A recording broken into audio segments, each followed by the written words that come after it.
एक गुरु और शिष्य जंगल से होते हुए अपने गांव जा रहे होते हैं। अंधेरा काफी हो चुका था। शिष्य ने अपने गुरु से कहा कि गुरु की काफी रात हो चुकी है, अगर आप कहे तो आज की रात यही आसपास के किसी गांव में गुजार ले। गुरु जी ने अपना सर हिलाया और वो आसपास के गांव में एक छोटे से घर के पास जाकर रुके। अब जैसे ही वहां गए तो गुरुजी के शिष्य ने दरवाजा ठकठकाया। उस घर से एक गरीब आदमी बाहर आया तो गुरुजी ने बोला, हम अपने गांव जा रहे थे, लेकिन काफी रात होने के वजह से हमने इसी गांव में रुकने को सोचा। क्या हम आज रात आपके यहाँ रुक सकते हैं?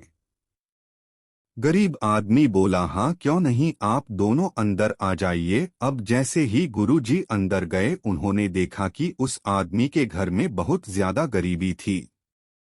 गुरुजी ने उससे पूछा कि आप काम क्या करते हो? वह गरीब आदमी बोला कि मेरे पास बहुत सारी जमीन है। तो गुरुजी ने बोला, अगर तुम्हारे पास बहुत सारी जमीन है तो इस तरह से क्यों रह रहे हो?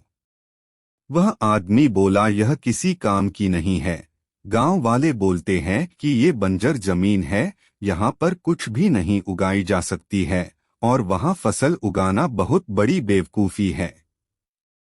गुरुजी ने बोला कि तुम्हारा गुजारा कैसे होता है? उसने बोला कि मेरे पास एक भैंस है जिससे मेरा पूरा घर चलता है। ये सुनने के बाद गुरुजी सो जाते हैं और रात में जब सब लोग सो रहे होते हैं तब गुरुजी अपने शिष्य को उठाते हैं और उस गरीब आदमी की भैंस लेकर अपने गांव चले जाते हैं। शिष्य अपने गुरु से पूछता है कि गुरुजी, कहीं आप ये गलत तो नहीं कर रहे हैं? उस गरीब आदमी की रोजी रोटी इसी भैंस की वजह से चलती है। तो गुरुजी अपने शिष्य की तरफ देखते हैं और मुस्कुराते हुए आगे बढ़ जाते हैं। उस बात को तकरीबन 10 साल गुजर जाती है और जो गुरु का शिष्य था वह बहुत बड़ा गुरु बन चुका था। तो एक दिन उन्हें उस गरीब आदमी की याद आती है कि मेरे गुरु ने उस आदमी के साथ अच्छा नहीं किया था, मुझे एक बार चलकर देखना चाहिए कि वह आदमी अब किस परिस्थिति में है।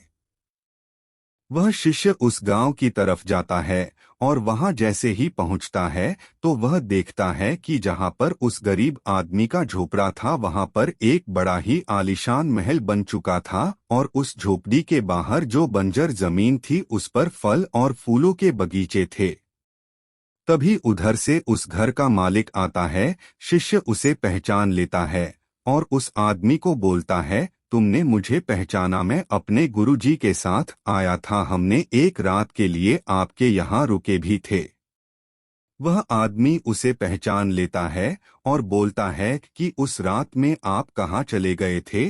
और उस रात के बाद ही मेरी भैंस कहीं चली गई थी, मेरे पास कोई रास्ता नहीं था तो मैंने अपने जमीन पर मेहनत की और फसल निकल आई और आज मैं इस गांव का सबसे बड़ा और सबसे अमीर आदमी बन चुका हूँ।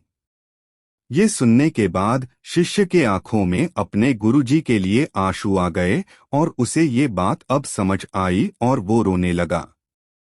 इस कहानी से हमें ये सीख मिलती है कि हमारे अंदर ऐसी बहुत सी टैलेंट छुपी हुई है, लेकिन हमें कोई ना कोई चीज रुका कर रखी है। वो आपके फैमिली वाले भी हो सकते हैं, आपको जॉब भी हो सकती है, कुछ और भी हो सकता है। देखिए, आपके पास भी तो भैंस की जैसी कोई दूसरी चीज तो नहीं है जिसने आपको आगे बढ़ने से रोक कर रखा है।